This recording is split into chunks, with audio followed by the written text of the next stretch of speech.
Hello, it's Melinda from Scrapbooking and welcome to the Great Australian Craft Show, one of our classes.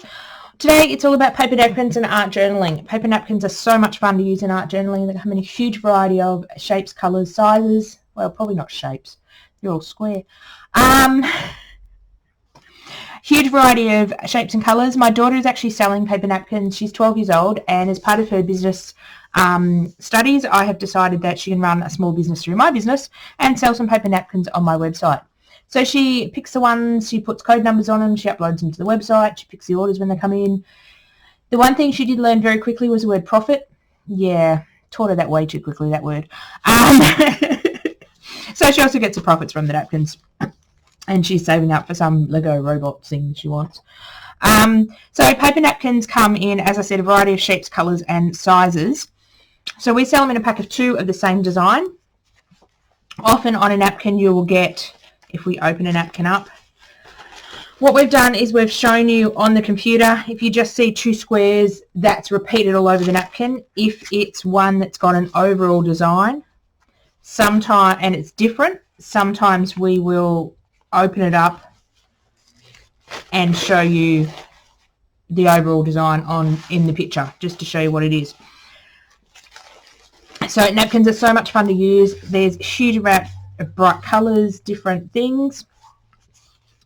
So we're going to show you how to use napkins in 2 ways today. We're going to use them in the background in our art journal eventually, and we're going to use them as a focal point as well. So you can use them in either way. Obviously this one is more of a focal point, but there's no reason why it can't go in a background. These more patterny ones tend to be more backgroundy ones. These sort of ones you can fussy cut pieces out. This one you could possibly fussy cut out as well. Okay, so when you purchase our napkins, they come as you'd buy them from the store. So when you open them up, you have multi-layers. You have 2 or 3 layers of napkin, and what we need to do is we need to take the back layers off, so we're left with a very translucent top layer of the napkin. That's the only one that's printed. Sometimes you get a little bit of printing on the second layer that's really faint, and that's fun to use as well. So to separate your napkins, you can just sort of tease the edge, and usually they'll come apart. One layer usually comes off very easily. If you're having trouble, you can actually get some regular sticky tape, make a circle but with the sticky on the outside, and you can actually, that helps, the low tackness helps pull the layers. This one's being particularly difficult. Why did I pick a difficult napkin? Some napkins are easier to separate than others. There we go. So as you can see, I've got the white layer that I'm pulling off and this layer, and I did tear a little bit of that napkin, but this one's going to be a background napkin, so it doesn't really matter. This white layer, what I'd probably suggest with the sticky tape is put it on your clothing for a little bit just to get some of the tack off it, and then that was a bit sticky. It's very sticky tape, that one. And then sometimes we have a second layer. Let's see if I can find the second layer on this one. Sometimes I do damage the corner a little, but if you're going to tear it up anyway, it doesn't really matter. Just trying to see if we've got... So most of the layers are 3 ply, so that means there's 3 layers of napkin, and I've just got this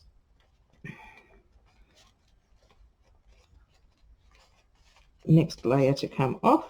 Sorry if I'm off camera a bit, I can't see what I'm doing. I have to be fairly close to see what I'm doing.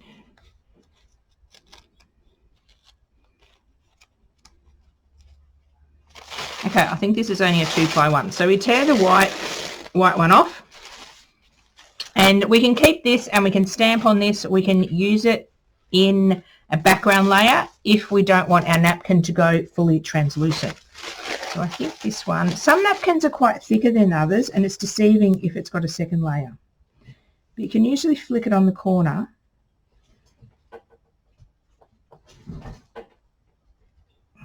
It's great if you've got fingernails. haven't actually used this designer napkin before, so I can't remember if it's got 2-ply or 3-ply on it. No, I can see it separating excuse me, excuse my voice. Doing too many voiceovers for videos in one go. Let's grab some more of that sticky tape. So roll up a circle of sticky tape with a stick on the outside, stick my finger through it, just do a bit on my fleecy jacket. You can put a piece of sticky tape on either side of your fingers. Yes, that does have another layer on it. It's a stubborn layer to get off. Doesn't matter if we tear this back layer. You're just wanting to not tear the front layer. You are working with a very, there we go, that one comes off as well. So you are working with a very fragile piece of paper once you've got your top layer, so you just got to be gentle. And you've just got to be aware sometimes they rip. That's why we give you 2 napkins. And basically if it tears or you tear a piece, no big deal, it just becomes a background napkin as opposed to a foreground image. So as you can see, this one is got some light printing on this background. That's why it's coming off a bit not as easy as the other one. So you just gently separate it. As I said, some of them come off a lot easier, some of them don't. The reason we need to remove the background layers is they will be more translucent when we stick them on. So that means we'll be able to see the background that we have stuck them on through the napkin, which is some really cool techniques I'll show you in a moment. And so what I do is hold the napkin and just gently pull if one's being stubborn. And see, this will be a really cool one in the background too. It's got a bit of printing on it. That's why it was a bit harder to come off. So some of the napkins are easy, some of the napkins are harder. Just Murphy's Law. Just trying to get these last little bits off the side. A little bit like this little bit here won't matter. It's about 1 centimetre by a couple of centimetres, but you want the majority of the napkin off. Now you can see that's very translucent. You can see that print underneath it. So that's what you're wanting. Obviously, if you buy a packet of 20 napkins in the shops, it'll say if it's 2 or 3 ply on the packet. A lot of the ones we've got on the internet are from my old stash or from my stash that I've bought, and we don't have the packaging. Any new ones we will be putting on the internet with their 2 ply or 3 ply. Okay, so we've separated our napkin. Now there's a couple of ways we can attach them, and I'm going to go through that in a minute. So let's get these over here. So I've separated some of these napkins are the actual ones we're going to play with today. We're going to play with the elephant and the spots, and it's going to make a nice art journal page. Now these ones are put onto book paper, and this one is put onto a Chinese dictionary page. As you can see, you might not be able to see with the light. You can see the text coming through. I'll put some close-up pictures of these at the end. So this is the 1 ply of napkin. So this is actually our iron-on method. Yes, using an iron. A craft iron is ideal, so you don't wreck your good iron you iron clothes with. I don't iron clothes, so I don't need to worry about that. So some different papers we can put our napkins onto. We can put them onto dictionary pages. This is just from a dictionary or a thesaurus. So these are nice thin pages. I like thinner pages when I use them in my art journal because when I'm adding multi-layers, it doesn't add a lot of bulk. But there is no reason, I'll add some more of those. Music paper works really well. This is from a novel, like a reading novel. So you can, this is a bit thicker paper, so you can certainly use this. Probably the thicker papers are more as a focal point. There's no reason why you can't dive into your scraps of your scrapbook paper. When you're looking at scrapbook paper, you want to look at smaller designs and designs that are not really bright and overtaking. So this will be nice and subtle in the background. So this is a really old one from Basic Grey. So the numbers will show up. These ones will add, this small design is great. It doesn't matter that it's black and white. It'll be quite bold in the background, but you don't want to put them on something like this because you'll lose your napkin. So it does take a bit of experimenting to work out what papers are best. This one's really good because it's got a small dot. I just grabbed a few scraps to show you. This one, not so much. So this one has a lot of colour and it will detract from your image. But this one will just add a few dots in your background. So it's a bit of experimenting around. Most napkins you get 4 images. So for example, the elephant we're working on, you actually get 4 panels of the elephant per napkin. So when you purchase it, you get 8. So you've got a few to whoopsie up, as I say, a few to stuff up, and then you've still got a good few. Atlas pages are great as well, so this one will be nice in the background. What you're wanting to do is, I did do one on an atlas page, I'm sure. I've got stuff everywhere beside my desk. Here we go. I was experimenting with the atlas pages as well. So a bit hard to see, but you can see the atlas in the background. So this is the iron-on method, so it's a bit more subtle. When we do the other method, the liquid glue method, it's a bit more stronger to see. But when you're choosing maps, you want maps that are quite light in the background. You don't want maps that are, I picked a bad example here. This here would not make a good background for a napkin and make a good background in your art journal, just because it's quite dark. So you're wanting to pick sort of light pictures. This one is getting, this one's sort of okay, but getting to the, it's a bit dark stage. That's a map of Carolina. Must have been from an American atlas. So you can use all sorts of things to adhere your napkins down. So we are going to do the iron-on method first, and then I can get my iron out of the way. So the settings on your iron. I don't iron, so I don't, okay. I don't do a lot of ironing, so I'll sort of try to explain it the best I can.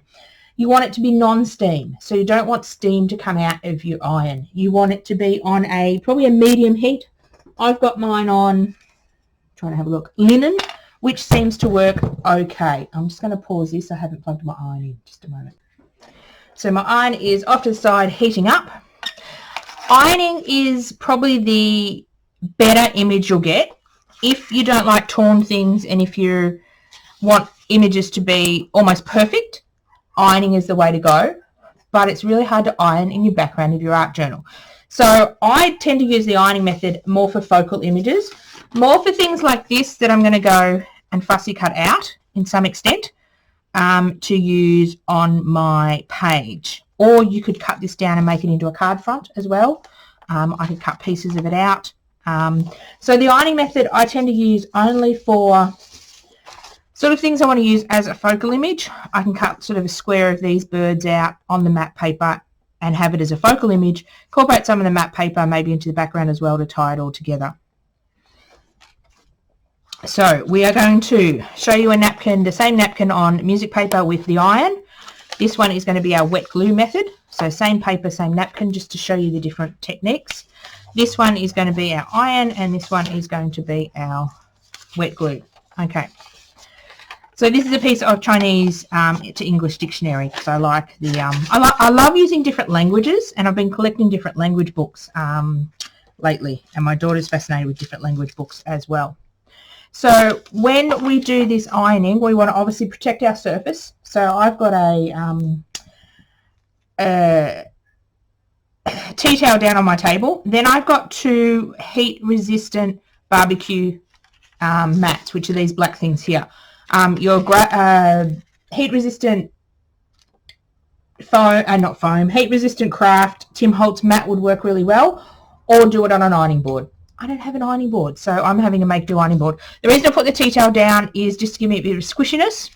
So then we need to build a sandwich.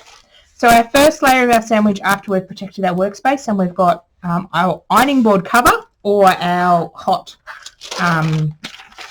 heat-proof silica mats, is a piece of baking paper. This is what you do, put in your cake tins, and I use just the one from home brand from Safeway.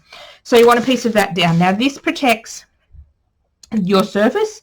Next you want to put your piece of paper down that you want to put your image onto. Then we're going to go raid the kitchen again for some cling wrap or glad wrap. Works just as well. This is just one from Woolies again. As you can tell, I get things from Woolies because they deliver and they're quite close. So you want to grab a piece of glad wrap just as big as your napkin, and you want to lay it down. What this glad wrap is going to do is it is actually going to melt, and it's going to act as the glue. So I just want to, yeah, I know glad wrap sticks together and it's a pain in the butt. So we just want to have the glad wrap on the inside of our paper. We want to get our image, lay it down where we want it. This bit of glad wrap here I'm going to cut off, and I'm going to use that piece later because it's really hard to tear a piece off the same size. You don't want your plastic wrap to go beyond your glad bake. Does that make sense? Hang on.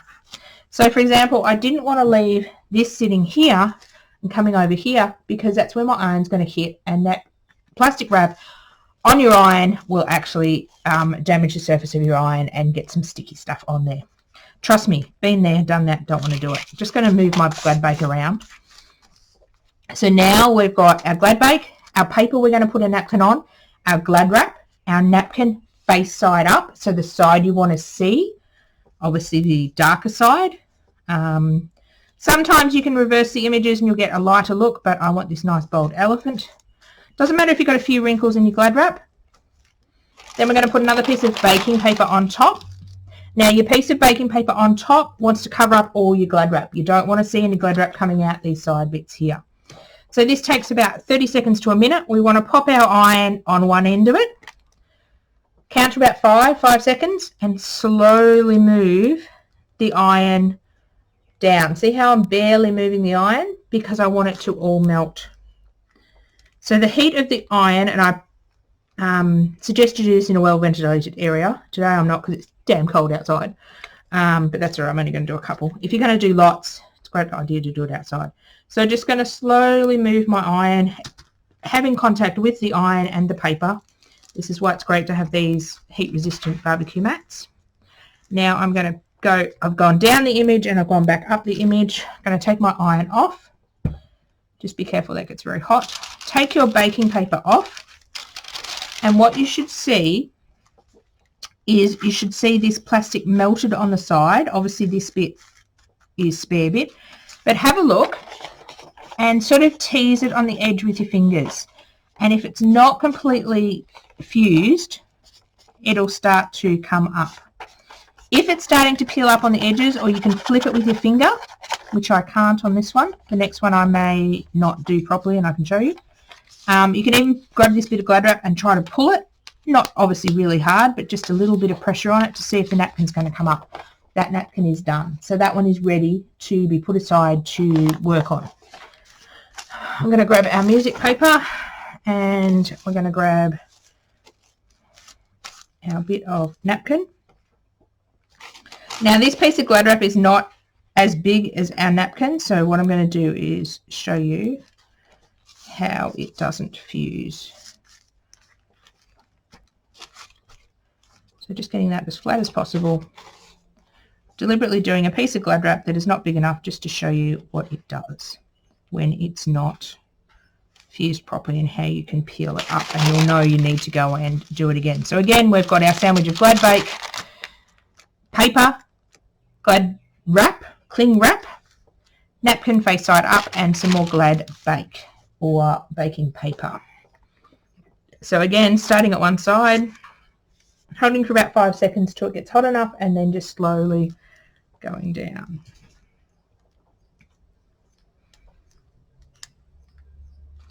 So when you're doing these napkins, you can use them in your art journal, you can use them on a card, you can use them on a scrapbook page. We're using them on Christmas ornaments last year as a focal image because we've got some beautiful Christmas napkins. So once you've fused your napkin to your paper, it's basically like a printed piece of paper. So you can use it as you would use any piece of printed paper or pattern paper. You just have a beautiful combination of napkin, and it also has, the napkins have a nice texture on them as well. Okay, so as you can see here, if you can do this to your napkin, I deliberately didn't put glad wrap here, but if you haven't heated it for long enough and your napkin is doing this, when you pick it up, you need to reheat it. So sometimes, see how I can peel this off down the bottom, and this is where I had glad wrap. I need to heat this for a little bit longer.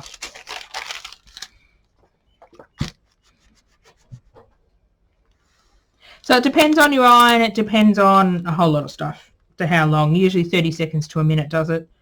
It just depends on, you don't want to obviously burn it.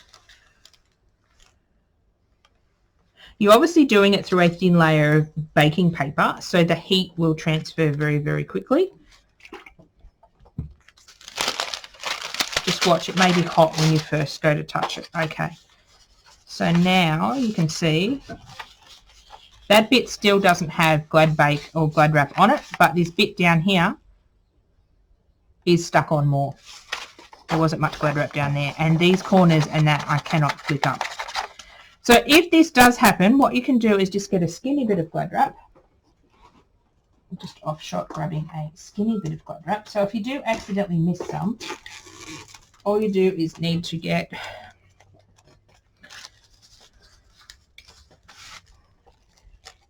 skinny bit of Glad Wrap, pop it back in, and we can finish that napkin. So don't worry if you've, just watching my cord, don't worry if you've done that and you Glad Cling Wrap or Glad Wrap, the plastic stuff moves, you can easily patch a piece up. So we're going to move on to the other method, and then we're going to get and do an art journal page.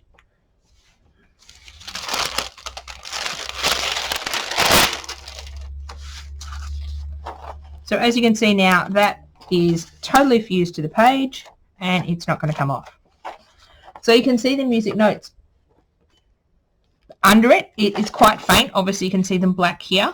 So depending on what designs you put behind it, but it just adds another layer. You could, for example, cut this down to be a card front and use it as a pattern paper, and it has a nice feel to it, especially around the edge, because napkins are sort of bumpy around the edge. And then put a focal image on the front of it, and then there's your card. Okay, let me grab, we'll do it on here. Let me just get rid of that. Let me just pause and turn my iron off, because I definitely will put my arm on it and that will not be good. Okay, my iron is safely out of my way. I will not burn myself. I did it the other day, it hurt. Okay, so this is our wet method. So this method is great straight into your art journal. It gives you a slightly different look. So it just depends on what way you want to do it. Okay, let's talk about adhesives first. Because this is a thin piece of paper, a thin tissuey piece of paper that we're putting on. Could use it as a tissue, but that would be a waste. I'm in a silly mood today. So let's talk glue and adhesives. What you want is a nice, can you hear that? Liquid glue. So this is Liquitex matte medium. So matte medium is a medium you can add to paint or use as a collage medium. You can hear that it's nice and runny. You can use Mod Podge. What I do with the Mod Podge is actually thin it down a little with water, 2/3 Mod Podge to 1/3 water, because its consistency is not as, it's runny, but it's not as runny as the matte medium. If you don't have any of these ones obviously dry matte, so they don't dry glossy. So you can get a matte medium that's a gloss if you go and buy them, or a matte. You want the matte one because then you don't have the glossy look on it. Again, in Mod Podge comes in matte and gloss. This is a bit more glossy than the Liquitex. We're actually going to use the Liquitex today. The other thing is you don't want to buy a matte gel medium. What the gel medium is it's a thicker consistency, and it's almost like butter or margarine. So it's not going to flow. I can tip that upside down. It's not going to flow out very fast. So it's more of a gel. So you're wanting a liquid glue. Hillbilly Scrapping sells a brilliant one by Montmark, acrylic matte medium in a little bottle jar thing. That works really well. I'm trying to use up all my bits and pieces before I swap to her brands, hence why the Mod Podge. And I wanted to show you different things you can use. Worst comes to worst, kids PVA glue will work. The only disadvantage is it's glossy. But again, you need to water it down. 2/3 glue, 1/3 water. Just mix up a little bit in a paint palette or in a glass jar or something. And the reason we want it liquid is because it works better when we're gluing things down. Now, when we're gluing anything down, whether it be a napkin, whether it be tissue paper, whether it be anything that's translucent like this, whether it's commercially printed tissue paper, which we don't get a lot of in Australia, paper napkin, whether it's homemade stamped tissue paper, you want to add your glue to your surface first, and you want to be quite generous.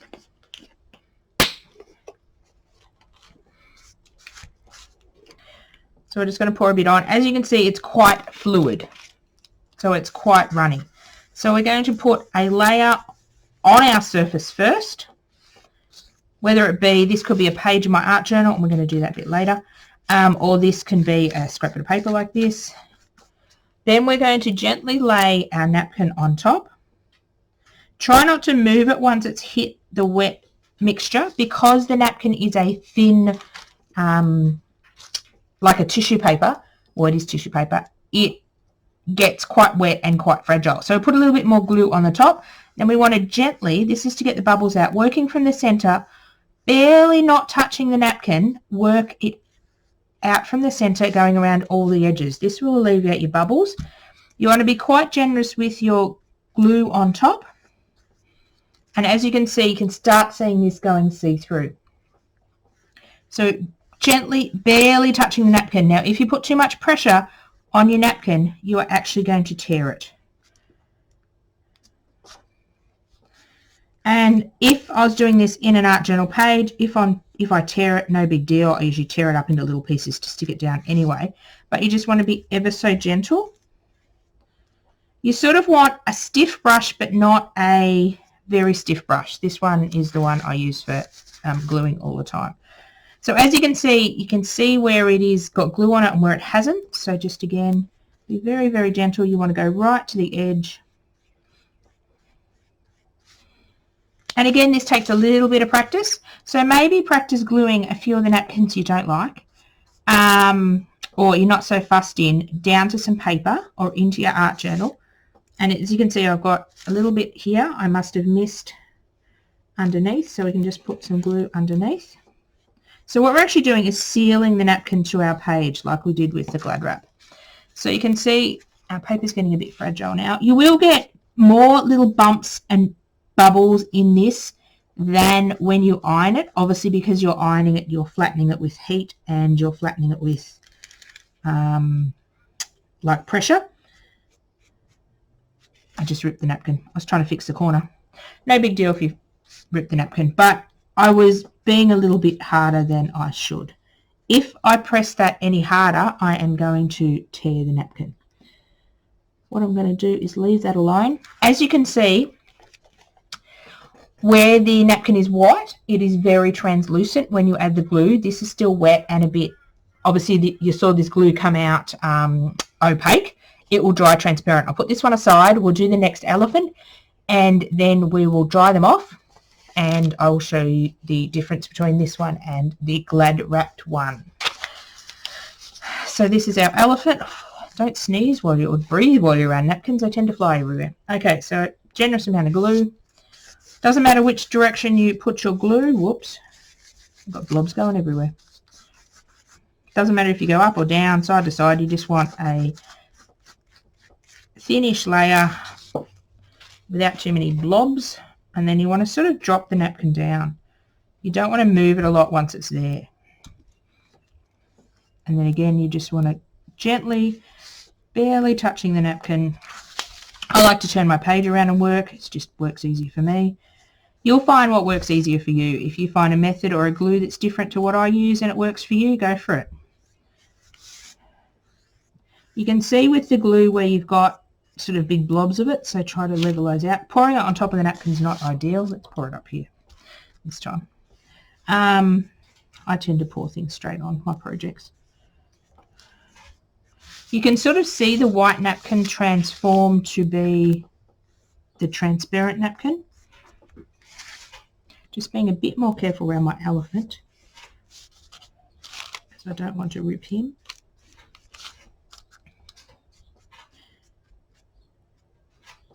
The more you work it over like this, so the second stroke and the third stroke you put over the top of the same part of the napkin, the more likelihood you will tear it.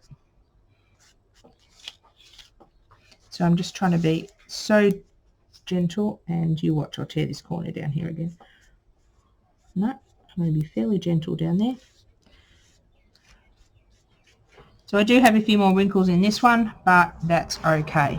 Now I'm going to go wash my brush. Just, if you're using glues, always wash your paintbrush and sort of wipe off the lid I'll wipe off this before I finish the session, just to stop it from gluing together. So I've just put my paintbrush in some water. I'm going to go heat these with a heat tool, or a hairdryer would work as well. Dry them off, and then we're going to come back and do a comparison, and then a comparison of the ones we did with the Glad Wrap and the matte gel medium. And then we're going to have fun and turn some of these into an art journal page. Not sure what I'm going to do with the art journal page yet. I've got a few ideas ticking over in my head. We'll see. Time to get my heat tool out. You can also let these naturally dry, but who has time for that? So I've just spent about 5 minutes drying these. Also, what I do is I dry them on the back as well. So once they're almost dry on the front, I flip them over and dry them from the back. So these are totally dry now. So as you can see the words a bit more. I wonder if I can bring that close to the camera. Problem is my camera doesn't focus when I bring things close. I'll put some close-up pictures at the end. So this is our elephant. So let's compare them with our ironed-on ones. What you get with the ironed-on ones is you get a bit more of a cloudy look.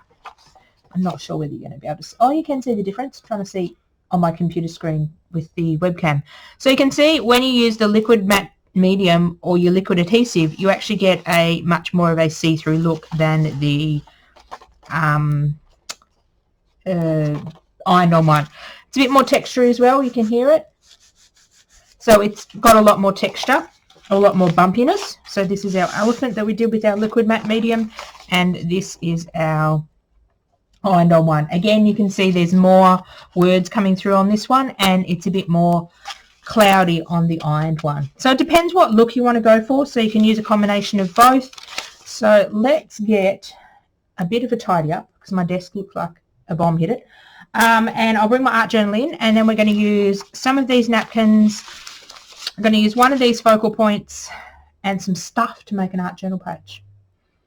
That's the fun bit. Okay, so I've gathered some supplies. Now, if you have an art journal before, I'll just go through a couple of quick basic things. I'm working in an art journal. This is actually a Montmartre sketchbook. Its paper is 150 GSM. I picked this particular book because I liked its landscape landscapeness. So it's long and skinny. Usually I work in books that are the other way around. Don't throw that baking paper away that we just used with your napkins, because it makes great things to put under your page. So when you're gluing and painting, you don't mess up your other pages. So I use that whether I've used it for napkins. Obviously you can tell this one's a bit wrinkled because I've used it for napkins. Or I just reuse the pages again and again until they're soaked with paint. So we're going to do this art journal page today. So art journaling is all about play. It's all about having fun. There's no rules. There's no right and wrong answers. There are a few guidelines to follow so that you have a productive page. But if you find you don't want to follow the guidelines and have fun doing it your way, that's cool. The only person that needs to like the page at the end of the art journal page is its owner. And sometimes my pages are really weird because I'm in a really weird mood.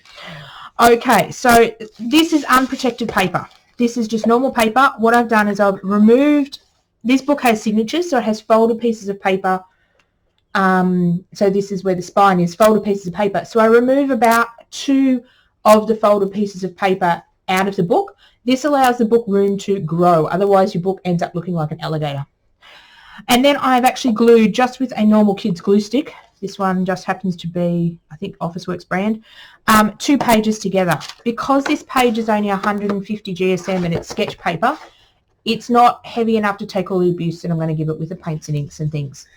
So I just glue them together. Obviously, you've noticed I've got this bit unglued, but I will go and fix that. Then sometimes I put sticky tape down the spine, just some masking tape, just if the spine looks like it's going to come apart, especially if you've got, when you get towards near the end of your book.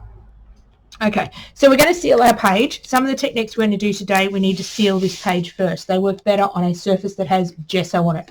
Gesso is an undercoat or a primer, universal primer as it says. So it will put a base layer of white on our page. Our page is cream at the moment. I don't really want cream. So I'll put a base layer on our page and then we'll be able to build up from the page. Gesso comes in black, gesso comes in white and also clear. And my good friend Jen at Hillbilly Scrappin' has all of this gesso as well. So this is Montmartre brand, good affordable brand. As you can see, my jar's a little empty. I have to go shopping again. So you're just wanting to basically put a thin layer of this on your page. I know it's very hard to see. I do apologise. I should have done a black page, shouldn't I? So you're just wanting to, I like my strokes to go all the same way, but that's me. As I said, there's no right and wrong way to do art journaling. I find it just gives me a bit of a smoother look. Going right to the edge. If you miss little bits here and there, it's not a big deal.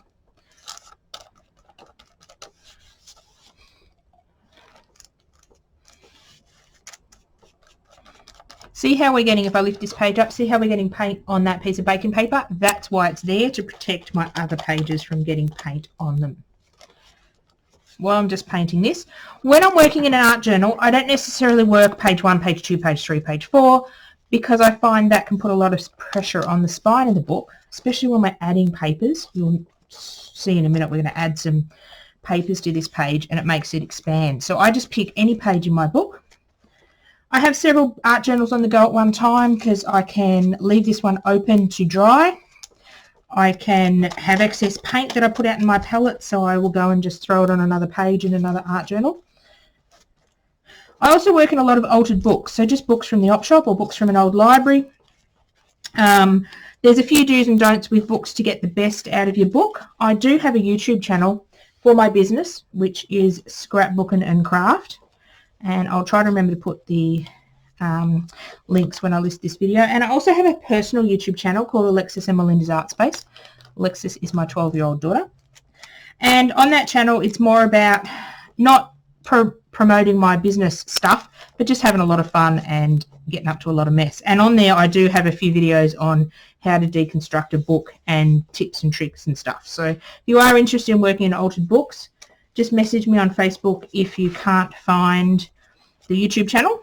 And the Facebook is the same as my business name, Scrapbooking N for Nelly Craft.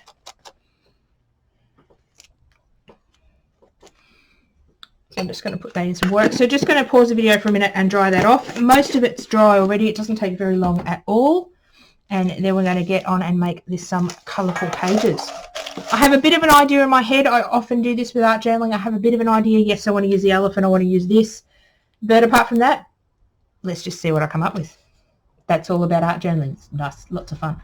Back in a moment. Okay, so our page's all dried off. And what I'm thinking is bad, isn't it? Okay, I like this one. So what I'm thinking is let's chop that down so I can see what I'm doing.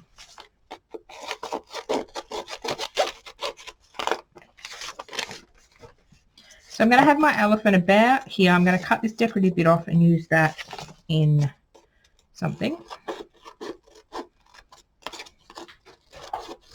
So art journaling is all about letting go and just playing. Remember when you were at kindergarten where you just stuck a whole lot of crap on a bit of paper? Sorry, language. Whole lot of stuff on a bit of paper? Art journaling is a bit like that. So I'm going to have my elephant there. I've picked a stencil and a stamp from my range. These will be on special for the month of August on my website. I am expecting more stencil plastic, so if you can't find the stencils, just email me and ask me when my new stencil delivery is coming in. Hopefully middle of or end of August, I'll say. Okay, so I'm going to have this here. I'm going to have some decorative in the background. I'm going to fussy cut him out a bit. Okay, so let's start building up our background. So the first thing I want to do is, because he is on Chinese paper, let's put some of the same paper in the background. I like having some of the foreground images and some of the background images the same. So these background layers, a lot of them are going to get covered up by the end, but I don't know exactly where. Be good if I had it up the right way. It doesn't matter if it's upside down. It's Chinese, so you can read it anyway. So these background layers, even though I'm going to stick my elephant here, I still stick stuff behind it because I don't exactly know where it's going to go. So I'm happy with those three things. So again, this is thin paper. I'm going to use some matte gel medium to stick that on. Or some Mod Podge, the same stuff we used with our tissue paper. Sorry, just washing my brush out. I should have washed it out. getting the gesso off it. So again, to stick any of these down, just going to put a blob where they are. Again, we put a layer underneath and we put a layer on top. So this seals it in. And this also, paper is very porous, like the original page we've got. And by putting the matte gel medium over the top, it allows me to do the further techniques I want to show you over the top that don't work just straight on paper. Hence why we gessoed our page. So gesso or matte medium seals your page. Matte medium is obviously clear. Gesso, the gesso we used was white. A bit too much yet. Let's just put it all over the page. Okay. Now I want to use some map paper, I've decided. So let's just going to take this little map paper off the side of that napkin. And again, we're just going to tear it into strips. And we're going to add some of that on. Now, because this map paper is thicker, it's not as thick as cardstock, but it's about double the thickness of regular copy paper. We want a bit more of a heavy-duty glue to glue it down. The matte medium or the thinner glue, remember thin glue, thin paper, thicker glue. So this glue, as you can see, won't drop off my paintbrush. It's more like butter consistency. So we're just going to put this down here. So that's a good way of remembering it actually. Thin glue, thin paper, thick glue, thicker paper. So I'm just going to tear another bit off. Oh, that was a little bit. Stick that up there. Apologise if you can hear a bit of scratching in the background. I have taken a few things out of my daughter's bunny cage because they were being rather loud before. But they have found something else to chew and rip. We give them cardboard boxes that I get in deliveries and they like to chew them up. I gave them some carrots before that as a treat, so hopefully they've quietened down, but they've obviously decided they don't eat the carrots anymore. So just putting a good layer over the top. This will all dry clear as well. I'm going to put a bit up here. As you can see, I'm sort of putting it in 3 spots. I'm going to break that rule now and put it up here. Usually I like to add things on my art journal page in odd numbers. Let's add a bit down here and it will still be an odd number. I find groups of 3 or 5 sort of visually work better than, say, I'll grab a bit more of this Chinese text.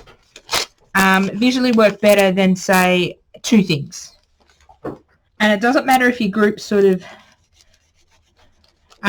lap over. So if that group joined, it really doesn't matter. And I'll put some down here. This is going to join because it's big, but that's okay.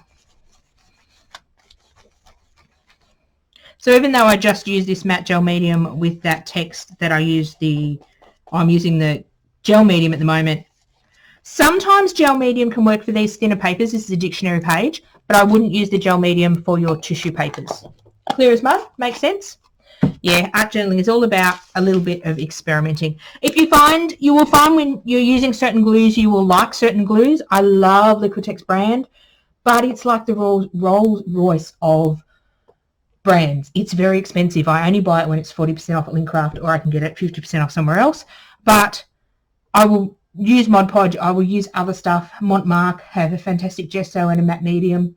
I just haven't trying to use up what I've got before I go and buy some more of that. So art journaling doesn't have to be expensive. You don't have to go and buy a $30 pot of glue.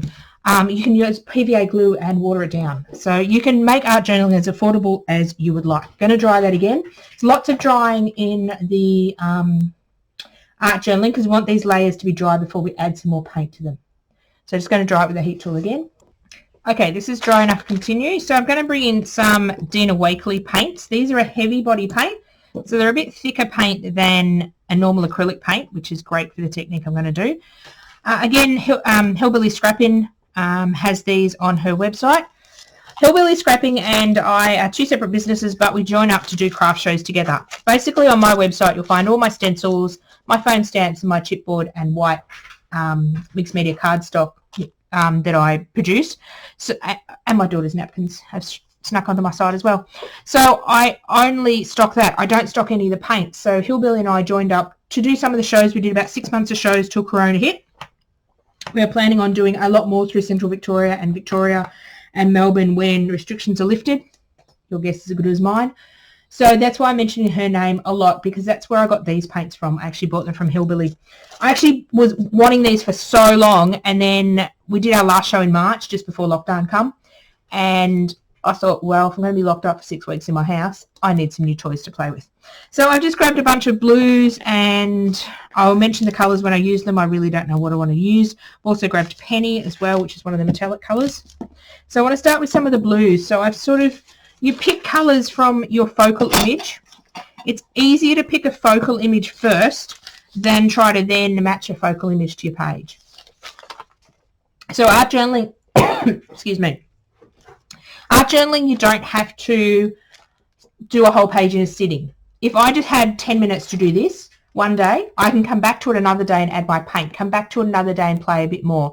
You don't have to do an art journal page in a sitting. You may get this to a certain point and then go, I don't know what to do. I often do that. It may sit in my art journal for 2 months, 3 months, 6 months. Some pages have sat there for a lot longer. And you just come back to it when you want to. So let's start with a lighter colour. So this one is Peacock. So what I'm wanting to do is just add some bits of colour in about 3 different spots. So I love these paints because they have a quite small nib on them, so you can squeeze out just a small amount of paint, which is really cool. Grab a different paintbrush. So I'm just going to dip my paintbrush in water just to get it started, and I'm just going to put sort of a line of paint. These are heavy body paint, so you can actually water them down and they'll keep their colour, but they'll become transparent. So as you can see, I'm going over some of the paper I've just put down, and some of you that haven't art journaled before are going, why are you covering it up? You can see, you might not be able to see in the video, but you can actually see through it. So I will put some close-up pictures at the end of the page, and you can see through the page to see the different layers, and it's fun just to keep adding stuff. So now that was Peacock. Let's go a little bit darker. It's Peacock again. Let's go Lapis. So again, just want to add it in 3 little spots. These paints are quite affordable. They're around, oh, the Aussie dollar keeps going up and down like a yo-yo.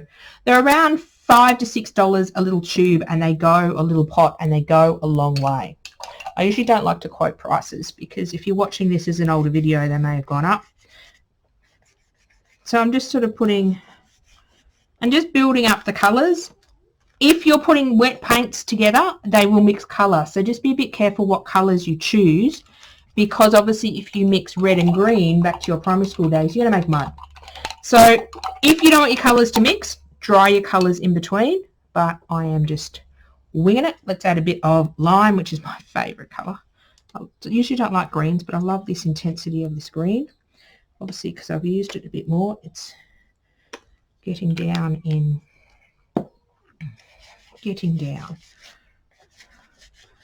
So even though our elephant just has blues in it, I wanted to bring in some sort of lighter colours that went with it. I just want to bring that down to there. Now I'm going to stop and I'm going to dry that off. Told you there's lots of drying in here. So I will dry that off and I'll be back. So that's all dried off. I'm happy with that. Oh, apart from the bit I stuck my finger in. Okay, it's all dried off now. So now I'm going to bring in and do some stenciling. So what I want to do is what we call some reverse stenciling. Oh, I'm doing too many voiceovers today. My voice is dying. Okay, so why did I grab black? I don't want black. I want night. Night is my second favourite colour. I like lime and night. So what I'm wanting to do, let's work out how we're going to use, where was that elephant that actually cut out? Lost my focal image, girls. Ah, sitting over the other side of my desk. You should see my desk beyond the filming area. You don't want to see my desk beyond the filming area. So what I want to do is just cut this back to where the napkin is.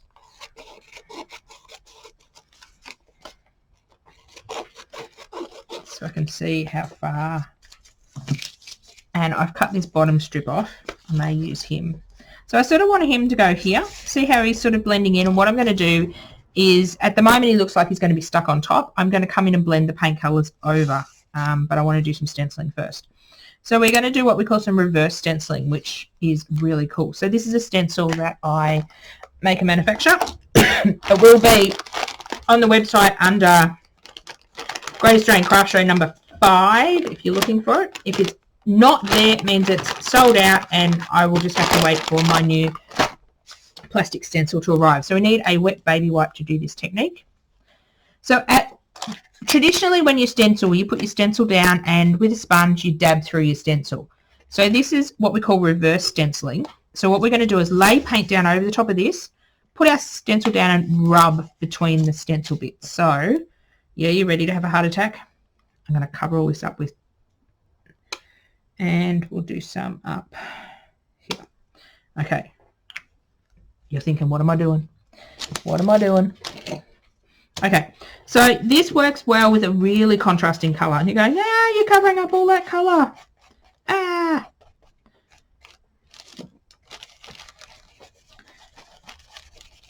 What has she done? I'm really silly today. I do apologise. So now I'm going to lay my stencil over the top and I'm going to take my baby wipe and wipe through the stencil. Oh, we're not going to want to move it. We're not going to want to do that. This particular stencil I'm wiping from the outside in and just moving the baby wipe when I get a bit that's coloured in paint. You just want to hold the stencil down quite firm and see how we're getting the design of the stencil through the black paint. So we're actually getting the reverse. So I'm actually going to do some actual stenciling with this in a minute and show you the difference. So this is how you can get two different looks out of your stencil. Obviously you're not going to rub it back to be perfect. This technique only works on gessoed surfaces or paint on top of paint. This does not work on... does not work when you move the stencil, Melinda. I can't talk and craft. This is hard. So it doesn't particularly work just on regular paper because the paint will soak into the paper and you don't have that time to wipe it away. So I'm either wiping in towards the centre or out from the centre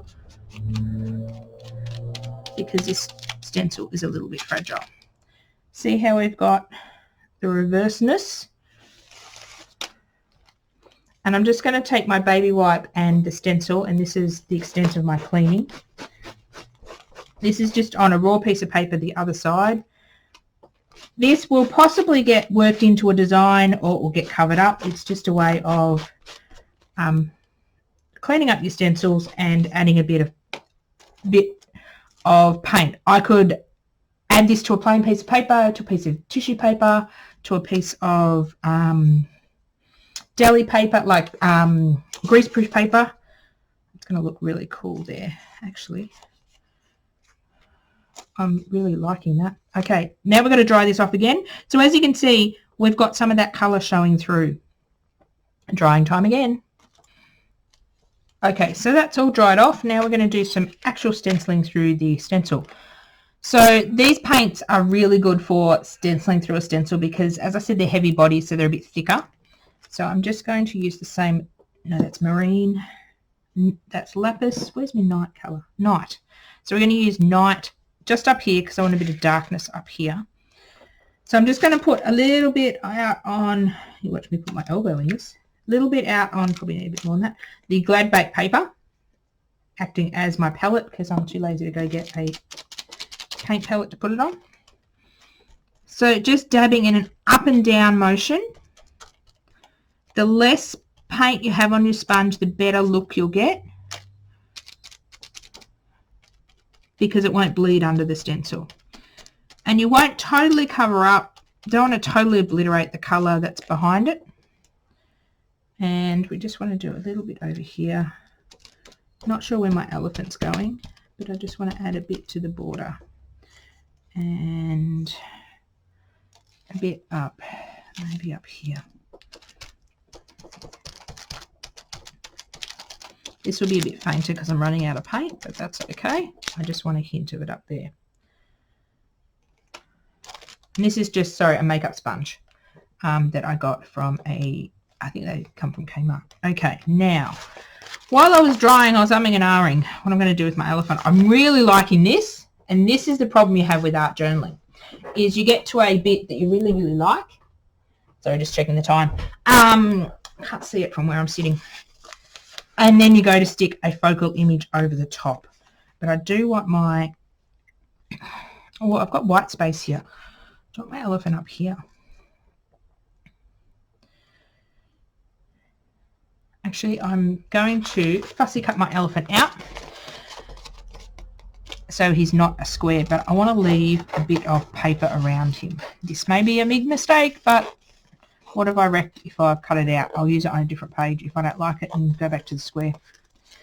So just going to leave about the same amount of gap around all of the pieces. I may use those little flourishes on the page. I may save them for something else. Come in, where his feet are. I often do this when I do art journaling. I have no idea of what the page will actually look like. It sort of, it evolves and takes on a mind of its own. Oh. Okay, don't have paint in your fingers and try to pick up something you've thrown on the page. That's okay. I'm really liking my elephant up there. So while I'm really liking that, let's stick it down.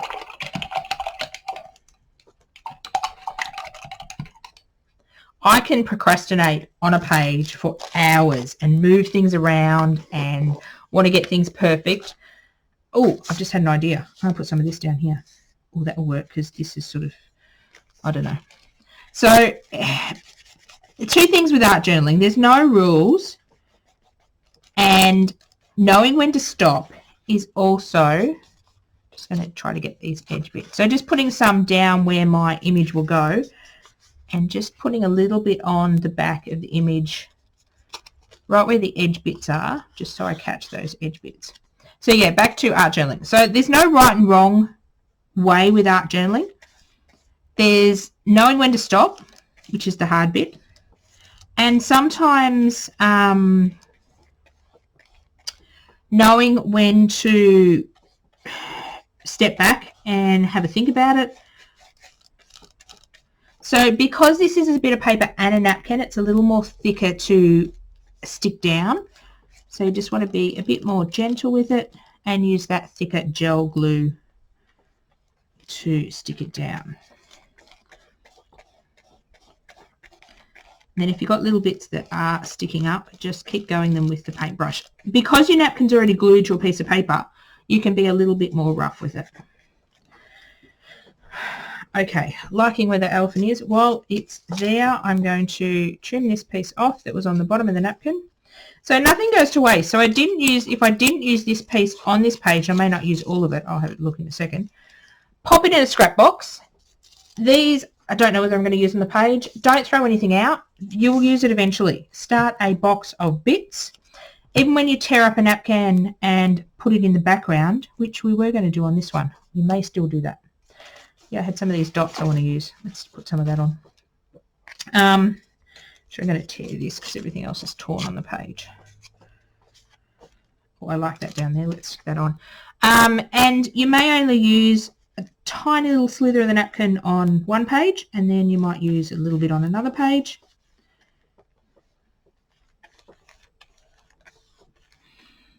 Okay, while we've got this glue, I want to put some up here and some of these dots. So a good, that's all wet. I'm trying to move that over. Oh, that's all wet too. That's helpful. I need a bigger work area. Okay, let me go dry all this off before I get in a puddle, and I'll be back. Okay, that is all dried. So I'm just going to take this bit of paper and put it on top for just a minute. So we've got our napkin here, and we just want to use sort of one line of dots. Now, you can cut it, or you can actually wet it with water with this is a thinnish paintbrush. Excuse my water, that's dirty. So if I just want one line of dots, I can gently just put a line of water where I want to separate the napkin. You can also do this around a butterfly, or I could have done this around the elephant. And then you can gently pull.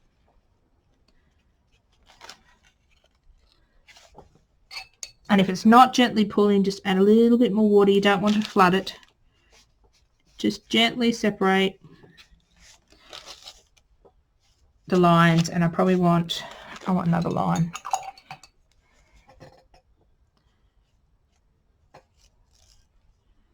I like these bolder, more geometric napkins. It's great in the background, and then I don't have to have a circle stencil, or I don't have to have that particular design. I can just use a bit of the napkin. So now I've separated those two lines of napkin. You can also use this technique with the water on, I'm going to put some down here and I want to put some up here, on rice tissue paper. Now because we're using the napkin, we're going to go back to be using our matte gel medium. That's our runny glue, and I'm actually just going to take the top off so I've got access to the top of it, and hopefully I won't spill it. So I want this paintbrush. I find when gluing napkin down, a slightly bigger paintbrush is better than a smaller paintbrush. So again, we're just going to put some of the glue down where we want our napkin, lay our napkin on top, and don't move napkin, ever so gently.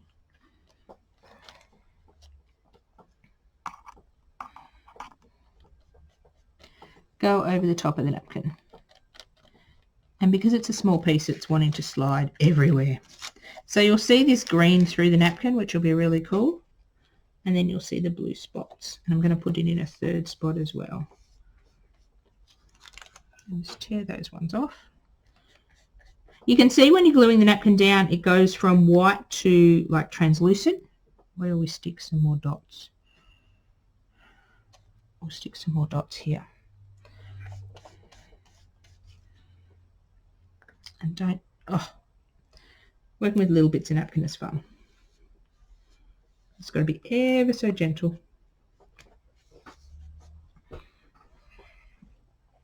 Okay, I'm liking how that is looking. If you're on watching this live, let me know what you think. I am going to do some work with that elephant to make him blend in now.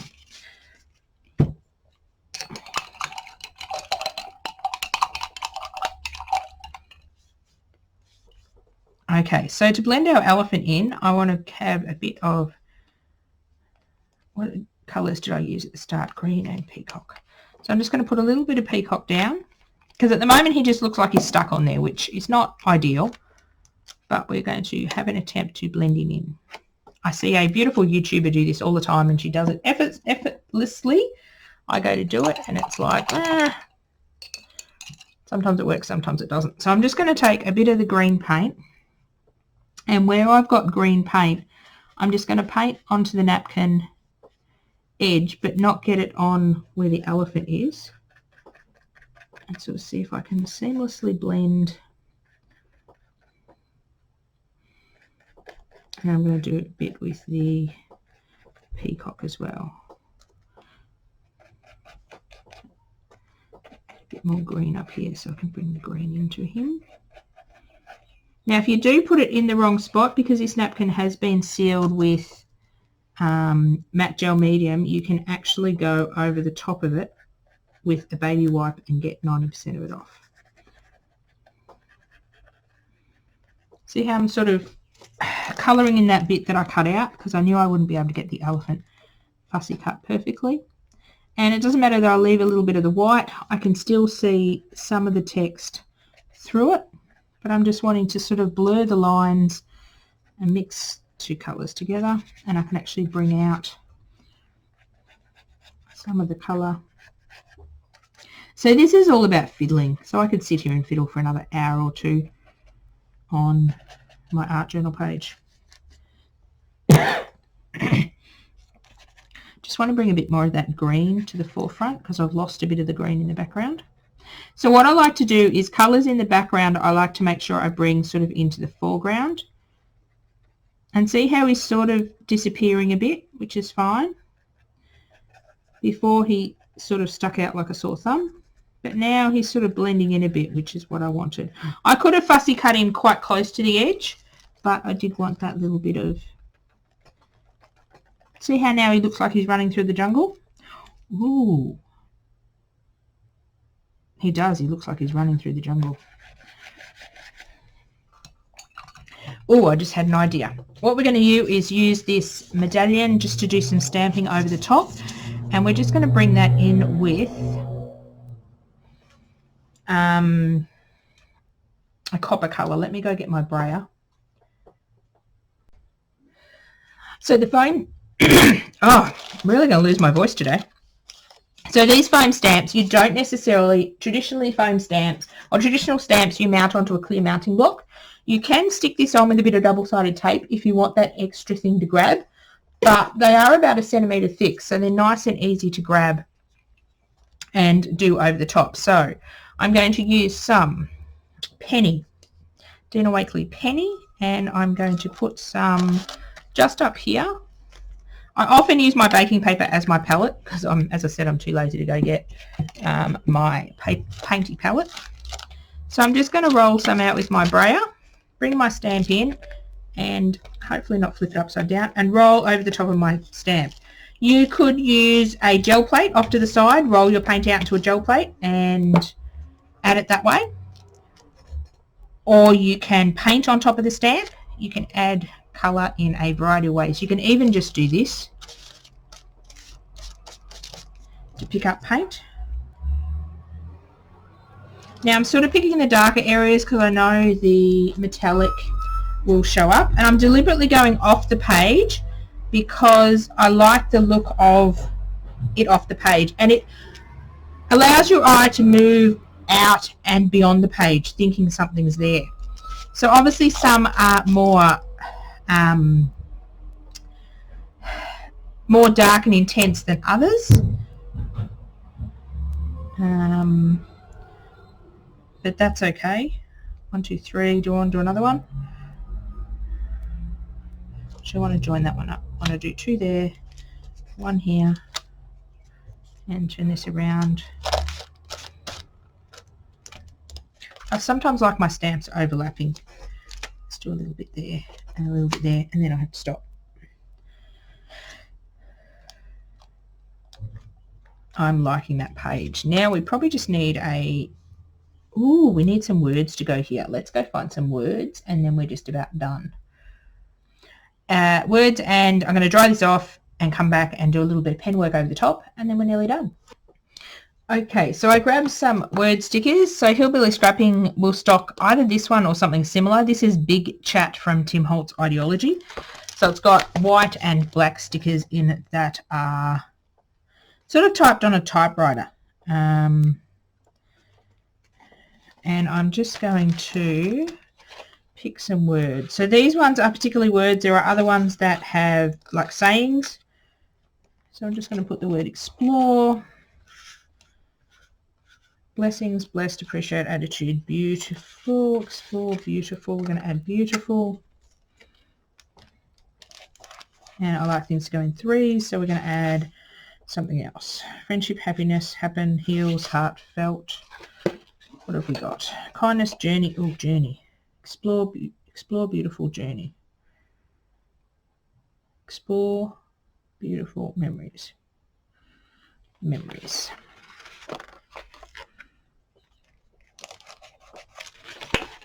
So they're just from the Tim Holtz Ideology words, and you get black ones as well as white ones, so you can combine them both, and they are fantastic for art journaling when you just need a word or 2. Now some pen work.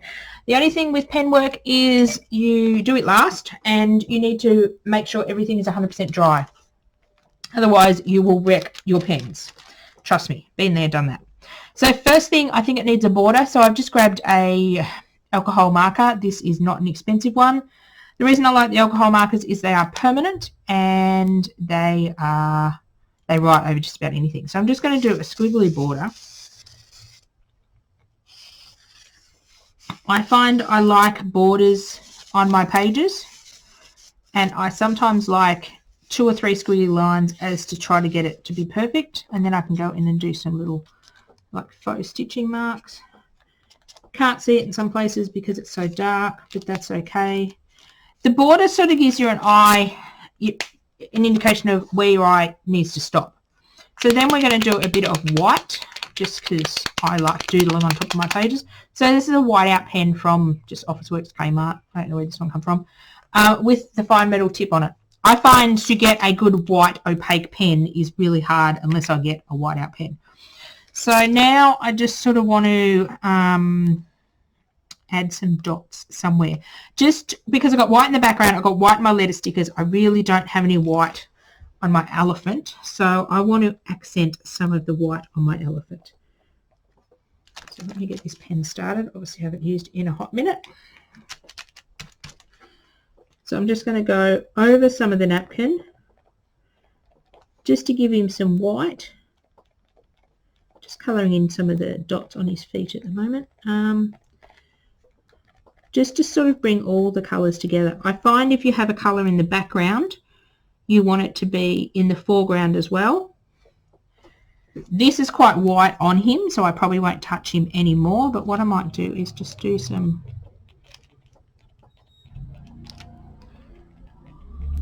dots over my stenciling, just because it's a bit dark and I want to sort of calm it down.